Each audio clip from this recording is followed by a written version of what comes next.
Hi everyone, and welcome back to the channel. It feels like we're just dusting ourselves off from the first national kit car show to be held at Malvern Showground, when we're just lining ourselves up for the Newark Kit Car Festival, which is just round the corner.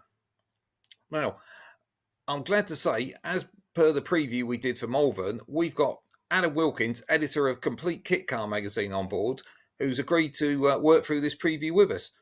Welcome again, Adam. Hi, Trevor. How are you? Yeah, I'm very good. Yourself? Good. Yes. Yeah. Looking forward to Newark. Let's just take a quick look back. Malvern, wasn't it absolutely brilliant? It really was. Yeah. Yeah. We've had nothing but positive feedback from Malvern at the show itself and in the weeks subsequent. Yeah, it seems people really enjoyed the move to the Three Counties Showground. Yes, but it was absolutely great, and I think it was just such a positive vibe, as you say, from everybody there. You know, it's made everybody look forward, particularly to Newark just coming next weekend, and with Malvern again next year. So I think it's great all round. Yeah, definitely. Okay, let's have a quick look through the exhibitors we've got. We'll have a look at a couple of the guys that weren't at Malvern first, just to see what they've got for us. And the first one I've got out of the box there is Turismo UK. Now, I believe this is a company you know of quite well, who have been in producing body panels in one way, shape, or form for quite some time. That's right. Yeah, they really come from the Max Power era. So they had a lot of cars in the 90s that appeared in Max Power magazine, and they came to the kit car industry sort of off the back of that 10 years ago, maybe slightly more. Firstly with an MR2 based body kit, latterly with a Boxster based kit, and now they do sort of wide arch kits for 911s and all sorts of stuff. Lots of quite high end, expensive, sort of very highly spec'd cars. And yeah, I had a look at their website, and it's quite interesting. They have quite a nice, as you mentioned, broad range there of cars that they actually base them on. So if you're at the MR2 end of the market, they've got something for you. And also, if you've got a 911 that you want to upgrade, they can help you out as well. Exactly, yeah, and they're only just down the road from Newark as well. They're based in Nottingham, so they're a local company to the show. Yeah, they've been around the kit car industry quite a while now. Great. Well, one of the other new exhibitors there, I must admit, I didn't know an awful lot about, and that's Mac G Racing. Now, I understand by looking at their website and doing a bit of digging, they've got quite a souped-up Ultima, which seems quite an amazing concept. The Ultimas are quite a good car in the first place. But there's somebody that you know quite a lot about and have had some involvement with CKC in the past. Yeah, going back a few years, back to 2016, we featured their car, which they have rebranded from Ultima to Ranis. They've given it its own name. And back then, they were preparing to race it at the Barcelona 24-hour race in September 2016. And we were going to do a two-part story, one part on their preparations and early testing of the car, which took place at Donington Park. And we joined them on the day for that, or one of our contributors did. And then the idea, we were going to follow them to the 24-hour race in Barcelona. But sadly, for some reason that I've either forgotten or never knew, they didn't make it to that race. So I'm not actually sure what happened there. But as far as I understand, they have continued to campaign that car since 2016. Okay, and I think they are able, or they actually supply quite a lot of other racing parts, so they might have some quite, how do you say, shiny bits and pieces that will interest people on their stand as well. Absolutely, yeah. And as I understand it, they also supply parts for road-going Ultimas as well. So various upgrades from their racing developments for Ultima customers. Ah, okay. Now the other one is that I must admit I only just landed on you just before we started recording this. Is in discussion with Grosvenor, who organised the show. As Seven Spot, we're actually going to host a bit of a live. Well, we're calling it live stage. That might be a little bit grand. It's more a live chat, and we're hoping to get people, obviously like yourself, and some of the manufacturers, and maybe some of the accessory people on for a bit of a live chat. So hopefully that will bring a bit of a different element to the show. And we're also going to record them and be able to put them out sort of after the show, so people that couldn't make the show will be able to see them as well. That sounds like a great idea. Yeah, I really like the sound of that, and yeah, it gives showgoers a bit of an extra insight into what's going on that maybe they could have walked past without noticing. So yeah, I think that's a nice addition to the show. It all sounds like an absolutely great idea. Now on 10 o'clock on the Saturday, I might have a different idea, but we'll wing it as ever and see how it goes. But we've seen the concept at other shows, and hopefully it will work quite well. Yeah, no, that sounds great. Look forward to that. Now, the one of the manufacturers I'm hoping is going to be bringing an updated car to Newark is Quantum, because we were hoping to see the new replica, or now M1 LMR 141. I'm not going to correct you on that because I'm not sure, but that sounds about right to me. I've seen through the Quantum Facebook page that they've actually done a new mold for the updated version, because they've cut the overhangs front and rear, and actually I think narrowed the car a little bit as well. So hopefully they'll have that new shell up at Newark, because I think that's going to really change the outlook of that car. Yeah, they are hoping to, or at least hoping to have something at Newark to show for the new car. Even though we're so close to the show, it's not completely guaranteed yet. I did check with Rob just this morning, and he said no guarantees. If it doesn't make it to Newark, he is definitely taking it to Silverstone Classic in August. But yeah, he is hoping to have something in Newark. Oh, okay, that would be absolutely fantastic to see there, because I know that's a car that an awful lot of people like. Yeah, no, it's a really popular. It's been a popular kit over the years, and I think Rob's really going to push on with marketing it as well. So yeah, good to see that project go to a good home. It is, along with all the other quantum products, which he seems to have sort of gathered up, doesn't he? Because they've been sort of scattered far and wide for quite a few years, and he's managed to bring them all back together. Absolutely, yeah. He's gathered a lot of quantum tooling and tooling for various other kits as well. Quite obscure stuff he has in his shed now that may or may not ever see the light of day again. But yeah, he has a real enthusiasm for looking after that sort of stuff. Oh, most definitely. And the energy that guy's got, he seems to have 50 things on the go at once. Yeah, absolutely. Okay, now the other ones that came back at Malvern after a little bit of a sleepy period as change of ownership was Westfield Chesil, with quite an impressive stand there. And chatting to Simeon, general manager there at Westfield Chesil, their order book is filling up really well. So that's a really great thing to see after possibly what could we describe it as, a little while in the doldrums for those cars. Yeah, I mean it was soon after Stoneleigh last year, wasn't it, that it went pop, and yeah, just disappeared completely for a few months until it was revived by Simeon and Nigel Trilk. But yeah, no, they put on a really strong display at Malvern. That was great to see, and yeah, good to see them back at the forefront with those two brands. And it looks like the cars are getting the investment they really deserve as well. Because I know we've both been to the factory, and it's great to see, isn't it? It is, yeah, absolutely. Yeah, definitely one to watch. And another one to watch, we were able to watch at Malvern, going around in quite a lot of circles, was Mev with the Exocet, and of course with the new RX-8 engine car. Yeah, so we first saw that car at Newark last year as a rolling chassis with the engine and gearbox in place, and yeah, now they've got it up and running and looking great in that Mazda rotary color scheme, the orange and green. I think it will provide quite a different driving experience to what people are used to, with that real sort of linear power output that those rotary engines have got. Yeah, it really does. Yeah, it is a completely different option to the MX-5 powered car. So yeah, it really does give them a truly different car in the range, even though it looks the same as the existing car.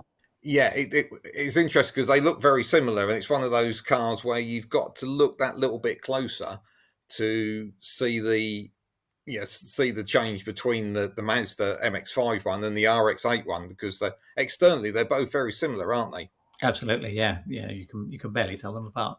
Next up, I've got GBS, who were at Malvern with their new race car, which I thought was quite interesting. It's got FIA approval, which obviously opens it to go into quite a lot of different race series. Quite an achievement that to have got FIA approval on that cage. So they offer two versions of that car. You can have the full FIA cage, or you can have an MSA cage just for UK use. And yeah, a few other developments on that car. They had some time in a wind tunnel in 2020, just before lockdown.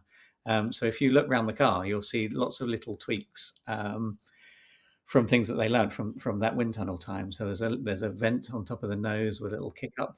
That's interesting because you wouldn't naturally think of putting something like a 7 into a wind tunnel, would you?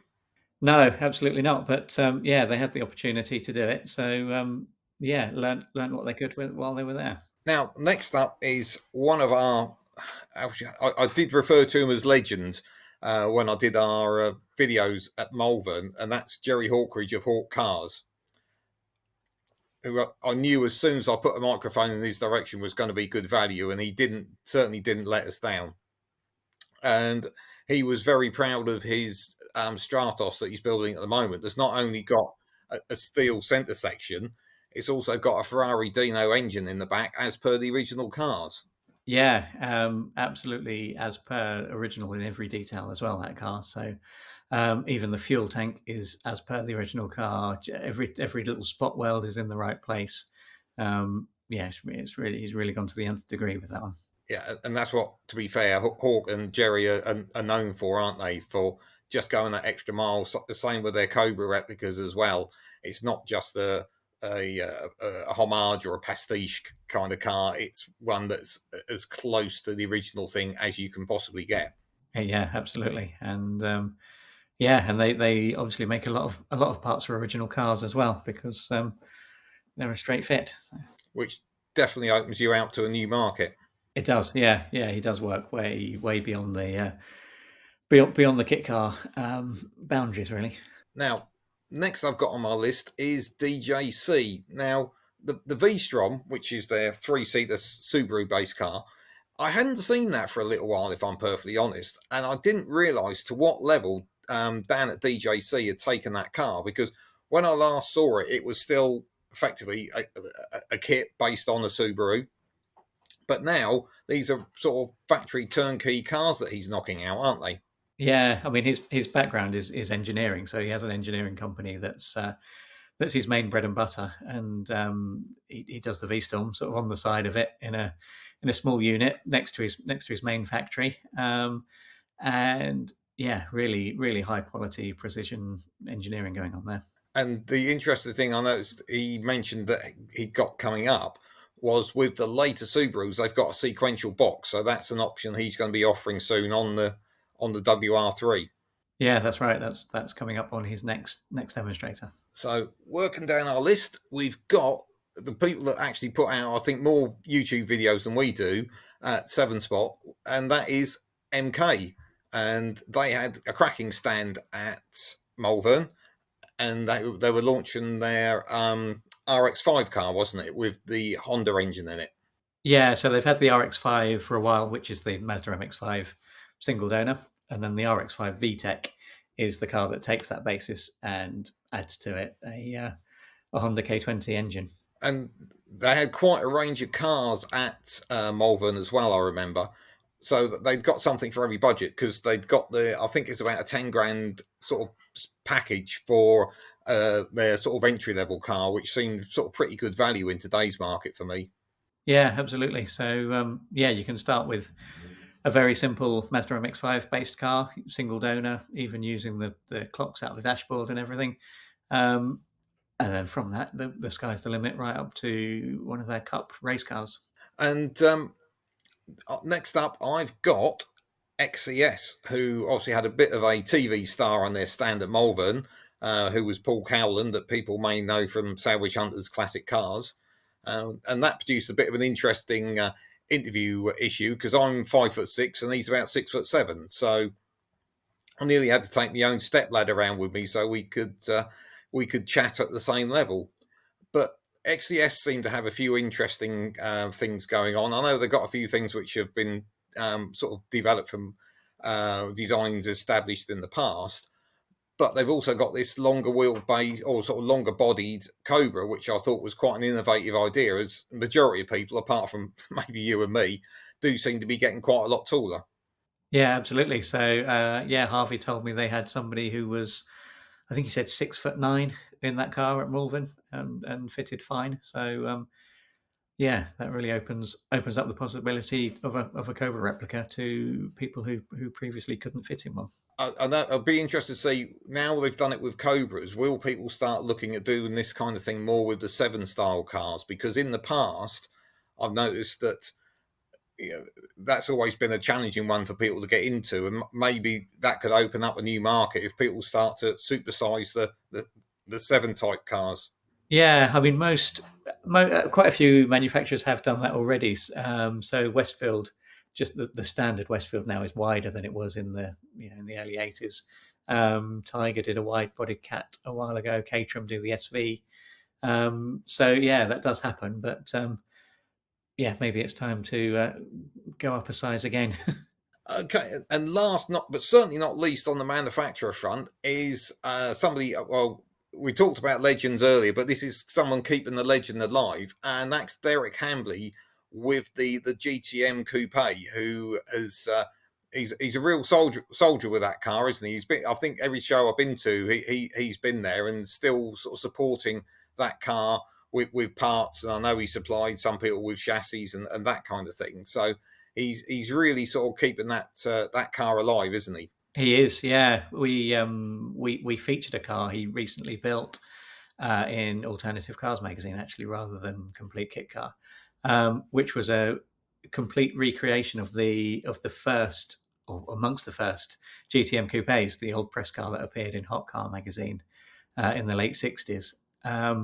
And that's a really exquisite thing in a really nice sort of period metallic green color.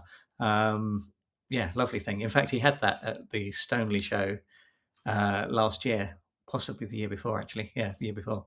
Yeah, really, really sweet thing. But yeah, as you say, he turns up to every show and he keeps pushing on. He's racing that yellow car himself, the wide arch one. Yeah, so he's doing a good job with that. And it is a problem for some of these older kits where just trying to get the bits. I know, if you go back even, well, not even further, probably the same era, people like Dutton, if you need panels for a Dutton, unless you can find a second-hand one, you're knackered. But at least in sort of the GTM Coupe case, at least Derek can supply those to you. Absolutely, yeah. It's good to know where the molds are. Well, thanks, Adam, for that. That's been really great. So, tell us what you're going to have at the show. Yeah, we'll have the Complete Kit Car stand, and we will have the September cover dated issue available from the stand a week before it hits the newsagent shelves. Okay, that's great, Adam. Thanks again for that. Now, just to remind everybody, the Newark Kit Car Festival is next weekend. That's the 22nd and 23rd of July. There's going to be an awful lot going on. If you're a kit car driver, you get in for free and you can camp for free. And on the Saturday night, there is entertainment on. There is an 80s disco, so you can get out all your fancy dress outfits and come along. Also, over the weekend, MK will be running hot laps in one of their cars. So I'm sure you'll want to sign up for that one. And also, cycle carts are going to be there doing some demonstration. Now, if you look below, we'll put a link so you can find out a little bit more about them. But this is a little bit different form of racing to what you've seen before. So that's certainly worth a look. So, and of course, we've got the 7-spot live chat. So please come along and say hello at the show. And let's hope you really enjoy it and we all have a great weekend. Now, if you've enjoyed this, which I'm sure you have, please consider giving us a like. And even better, we'd love it if you would click that subscribe button. It all really helps us out at the channel. Take care.